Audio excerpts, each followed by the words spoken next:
Imagine being completely alone in the largest green labyrinth on Earth. No signal, no trail, no human face for days. Only the sound of wild animals, hunger, and the certainty that every step could be your last.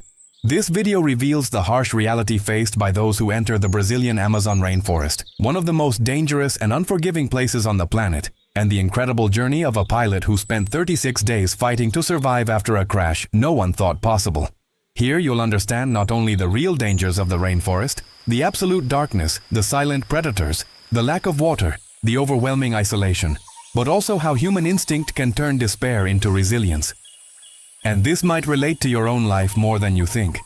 Have you ever felt lost? Ever faced moments when everything seemed against you? Ever felt like giving up when no one seemed to hear your cry for help? By watching this video, you won't just learn a real and astonishing story. You'll also discover powerful lessons about hope, courage, and perseverance that might change the way you face your own challenges. Get ready. This is not just a story. It's an experience that will move you from beginning to end. It was an ordinary morning in late January 2021. The Brazilian pilot Antonio Senna, known as Toninho, took off from Alenquer, a town in the state of Pará in northern Brazil, flying his Cessna 210. The sky was clear, the visibility perfect. He was heading toward a small gold mining area near Almirim, crossing the vast and remote region of the Amazon rainforest. But what should have been a calm and routine flight turned into a nightmare within seconds. Midway through the trip, without any warning, the aircraft's engine simply stopped. The silence inside the cabin was more terrifying than any noise. Alone and hundreds of feet above the ground, Toninho knew he would have to make an emergency landing. There was no choice. With the skill of someone who knew his aircraft well, he glided over the treetops, desperately searching for a clearing, a riverbank, anything less hostile to land on. But the rainforest is ruthless. The plane violently smashed into the branches of an acai palm grove, crashing nose first into the dense vegetation. The screech of twisting metal must have echoed through the forest, followed by deadly silence. Miraculously, Toninho was alive. Hurt, sore, but conscious.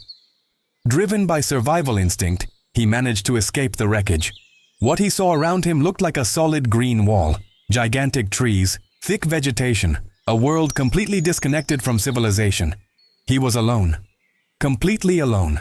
During the first moments, adrenaline kept him on his feet. He returned to the wreckage and recovered a few precious items. A backpack with some bread, soda cans, bottles of water, a rope, and, maybe the most important, 2 lighters and a flashlight. It wasn't much, but it was all he had. The first night marked the beginning of true terror. As soon as the sun set, the darkness became absolute. Not like the darkness in a city, where distant lights still glow.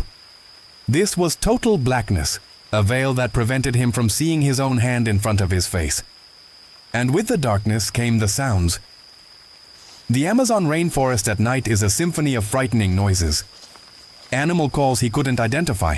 Snapping branches, screams, howls. Every sound was an invisible threat.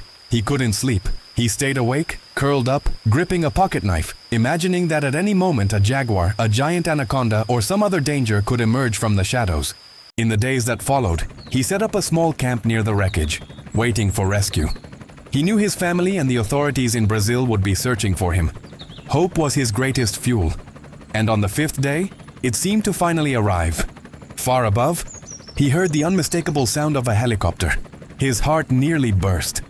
He ran to a clearing, waved his arms, shouted until he was hoarse. But the helicopter passed in the distance, failing to spot him. The aircraft vanished over the horizon, and with it a piece of his soul. That was the most devastating moment of his entire journey. The feeling of abandonment was overwhelming. Hunger throbbed in his stomach, thirst was constant, and deep exhaustion began to drain his strength. In an act of despair, he grabbed his phone, still with battery but no signal, and recorded a goodbye video for his family. He told them he loved them, that he had tried, but that this might be the end. Tears ran freely. For the first time, he truly believed he would die there. It was at rock bottom that something inside him changed. He remembered his mother's face, his siblings, the people who loved him. A deep love and a long silent faith awakened in his chest. He wasn't a religious man, but alone in the immensity of the Brazilian Amazon, he spoke to God. He asked for strength. He asked for a chance. And a strange, unexplainable peace filled his heart. The decision was made. He would not give up. If they weren't going to rescue him, he would save himself. With renewed determination, Tonino left the relative safety of the crash site and began walking.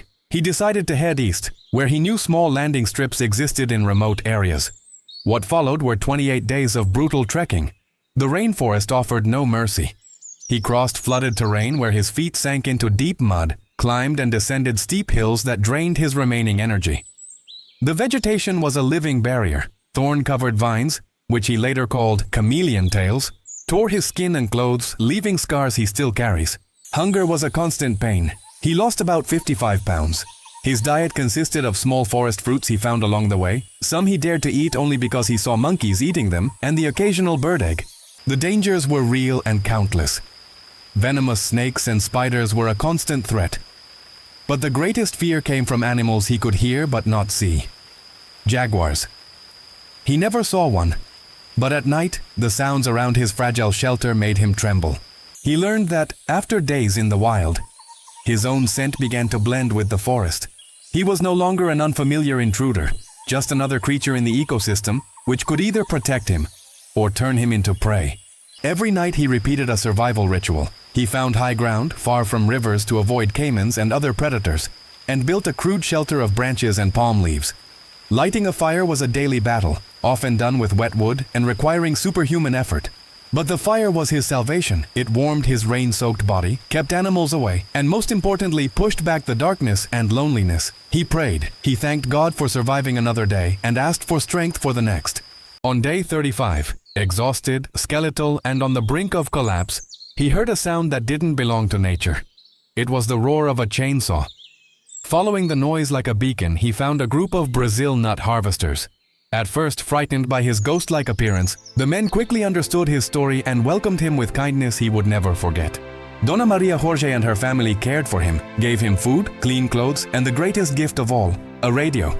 After 36 days missing in the Brazilian Amazon, the voice of Antonio Senna, weak but alive, echoed through the radio waves and reached his family. The emotion was indescribable. The next day, March 5th, the rescue helicopter landed. Tonino, frail, starving but smiling, was finally safe. The saga of Antonio Senna is more than a survival story. It is a testament to the power of faith, the resilience of the human spirit, and the unshakable force of love. He didn't just conquer the jungle, he conquered the despair within himself. His 36-day journey reminds us that even in the darkest situations, the light of hope never truly goes out.